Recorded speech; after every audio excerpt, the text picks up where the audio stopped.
Hello, ഇന്ന് നമുക്ക് വളരെ എളുപ്പത്തിൽ കുറഞ്ഞ ഐറ്റംസ് വെച്ചിട്ടൊരു പലഹാരം ഉണ്ടാക്കിയെടുക്കാം. അതിനായി ഞാൻ ഇതാ 2 സ്ലൈസ് ആയിട്ടുള്ള ബ്രെഡ് എടുത്തിട്ടുണ്ട്. അത് ജാറിലേക്കിട്ടൊന്ന് പൊടിച്ചെടുക്കാം. ഓക്കെ, അടിച്ചെടുത്ത് കഴിഞ്ഞു. ഇനി നമുക്കിതിലേക്ക് കുറച്ച് തേങ്ങ ചിരകിയതും കൂടെ ആഡ് ചെയ്യാം. അങ്ങനെ നമ്മൾ തേങ്ങ ചിരകിയിട്ടു ഗൈസ്. ഇത് നല്ലോണം മിക്സ് ചെയ്യാം. ഞാൻ ഫ്ലേവറിന് ഏലക്ക ചതച്ചതിട്ടിട്ടുണ്ട്. അതില്ലെങ്കിലും കുഴപ്പമൊന്നുമില്ല. ഇനി ഇതിലേക്ക് പഞ്ചസാര ആഡ് ചെയ്യാം. അത് നമുക്ക് ആവശ്യമുള്ള മധുരം അനുസരിച്ചിട്ട് ഇട്ടാൽ മതി. ഞാനൊരു 4 സ്പൂൺ ഇട്ടിട്ടുണ്ട്.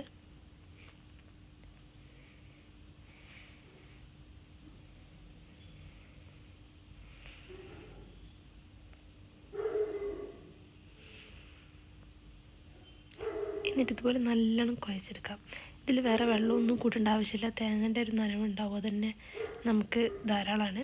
ഇതിങ്ങനെ കൂട്ടി പിടിക്കാൻ കഴിയും. അപ്പോൾ നല്ലോണം കുഴച്ചിട്ട് നമുക്ക് ഇഷ്ടപ്പെട്ട ഒരു ഷേപ്പാക്കി എടുക്കാം. ഞാനിവിടെ ഒരു റൗണ്ട് ഷേപ്പാണ്, ഒരു ഉരുള പോലെ ആക്കിയെടുക്കുകയാണ്.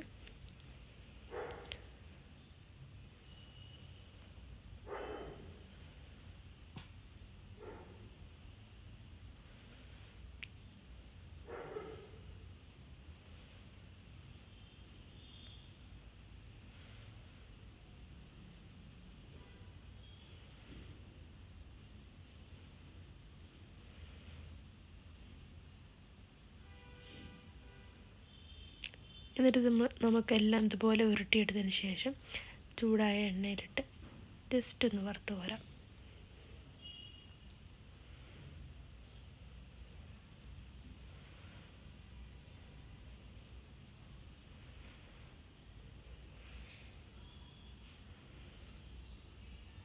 ഇത് ബ്രെഡാണ്, അപ്പോൾ പെട്ടെന്ന് കളർ മാറിപ്പോവും. അപ്പോൾ നമുക്ക് ഇങ്ങനെ തിരിച്ചും മറിച്ചുമൊക്കെ ഇങ്ങനെ ഇടയ്ക്കിടയ്ക്ക് ഇട്ട് കൊടുക്കാം.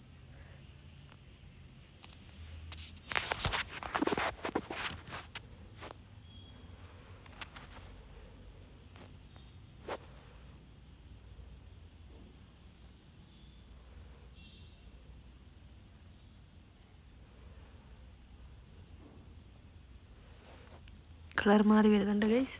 ഇടയ്ക്കിടയ്ക്ക് ഒരു ഗോൾഡൻ ഷെയ്ഡൊക്കെ ആയി വരുന്നുണ്ട്.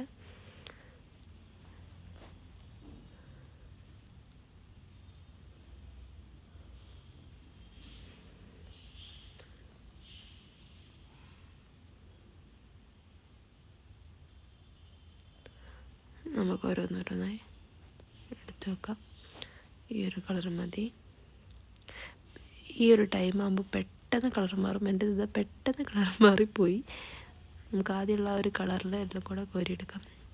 ഞാൻ ഓരോന്നോരോന്നായി എടുത്തതുകൊണ്ടായിരിക്കും അതിനെടുക്കുന്നു വീണുപോയി ഗൈസ്. ഷെയ്ഡ് മാറിപ്പോന്നു. ഓക്കെ, ഇങ്ങനെ ഉണ്ടാവും. ഇത് പുറം ഭാഗം നല്ല ക്രിസ്പി ആയിരിക്കും, നല്ല ഉറപ്പായിരിക്കും. ഉള്ളിൽ നല്ല ടേസ്റ്റാണ്. നല്ല അടിപൊളിയായിട്ടുള്ളൊരു സാധനമാണ് ഗൈസ്. വളരെ എളുപ്പമാണ്. എല്ലാവരും ഒന്ന് ട്രൈ ചെയ്ത് നോക്കുക.